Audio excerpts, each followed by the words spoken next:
Spencer Lazar, MMA interviews. I'm alongside Josh Burkman. I'm thinking maybe a nickname, Tornado, because the wind that you're causing from some of these punches you're throwing, maybe you might just cause one. Listen, I knew I was going to come out and throw some big ones, but a couple of them even made me laugh. I don't know if you caught it, but I threw one punch, turned around, and just kind of had a smirk on my face because I knew I had to come out and let him know I had power, but that was a little extreme.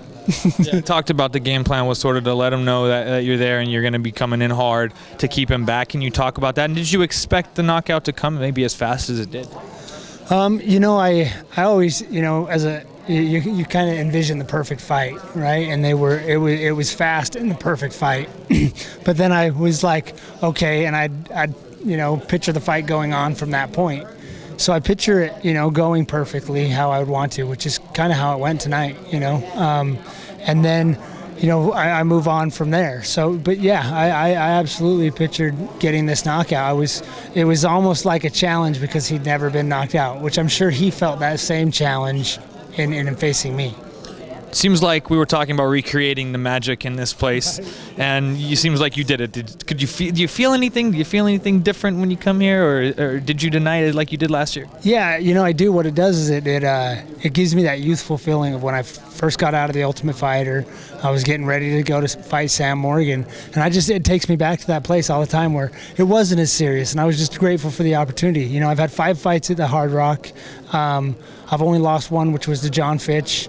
And every one of my fights, the 4 fights that I've won have all ended in the first round, in the first part of the first round. So I absolutely, think back to those fights, and it gives me a little inspiration going into my fights. And then I've walked down into that cage. I've been backstage. Like, it's very comfortable for me to fight here, and in Vegas in general. Your son's getting comfortable in there too. I mean, his first fight was he was 3 weeks old, and he was in the cage at Planet Hollywood.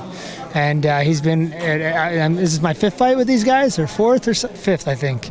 And he's been in the cage with me every one. Yep. So, and today he was very comfortable. He didn't run from me. He actually gave me a hug, and I got to calm him down. So he even got a little camera time, I think. He looks sharp, too. Yeah, his mom, Brandy, said, hey, can he wear this hat? I looked at her, laughed. I said, he can wear that hat to the fight. So. Well, now after the win, we've got Fitch and Paul Harris set to fight. I mean, you like to stay active. You were just talking about that. So who out there in the division is feasible for you to see next? Yeah, I mean, that's I don't know. I think that's it's not my job to figure out. I know there's a lot of welterweights out there, flying around, and I don't know. They have a show coming up in Mexico, a show coming up in Japan, and maybe there's a guy, in one of those.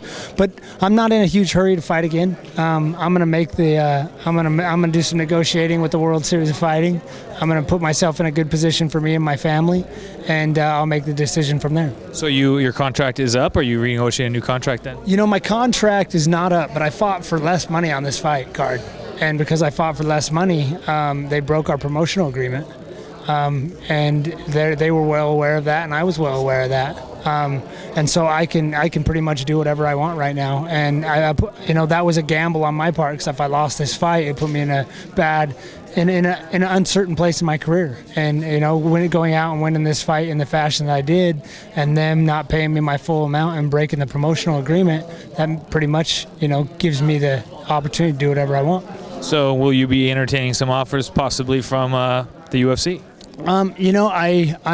It's very open for me to be able to do that. I haven't mentioned that to anybody but you.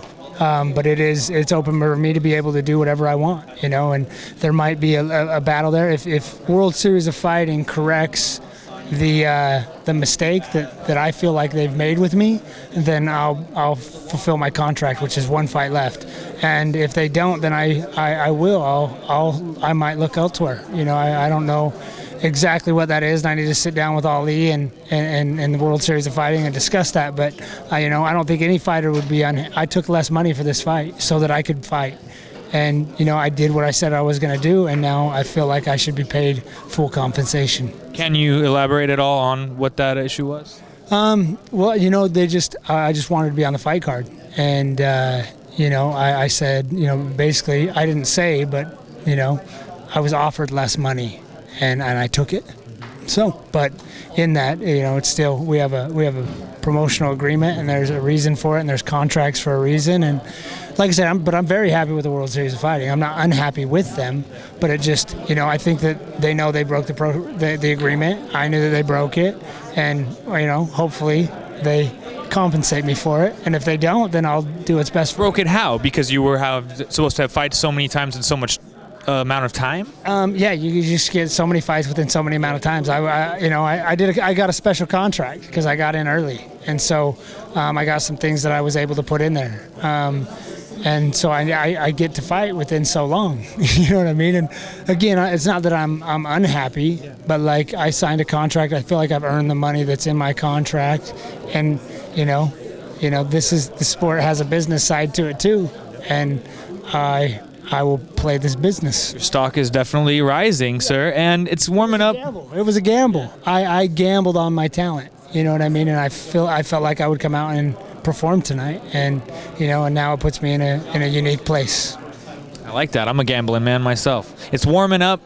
Where's the vacation going to be with the family? Me and the family are over at Green Valley Ranch, so we're just going to stay over there, kick back, hang out with my wife and my little boy, look at them like I haven't looked at them in weeks, and just kick back and enjoy some time and figure out what I'm going to do. I'm sure I'll be fighting for the World Series of Fighting again, and I'm sure that we will all be just fine because we're also friends outside of it, so it's easy for us to work this stuff out. It's why I can get on the card, it's why we can argue, and it's why everything can be fine at the end of the day, which is why I like this organization. It's why I like working with Ray and Sean and Ali, and because I can tell them what I think and nobody gets their feelings hurt. Yeah, love that. All right, man. Hopefully Japan. That would be cool. My brother just moved there. We can go hang out, do this again. Only if they're bringing you this time. All right. Josh Burkman, Spencer Lazar, thanks for watching. Look for his return to we'll see where. Hey, this is Ariane Celeste. This is Uriah Faber. This is Glover Teixeira. This is Dan Henderson. You're watching MMA Interviews. MMA Interviews. You're watching MMAinterviews.tv.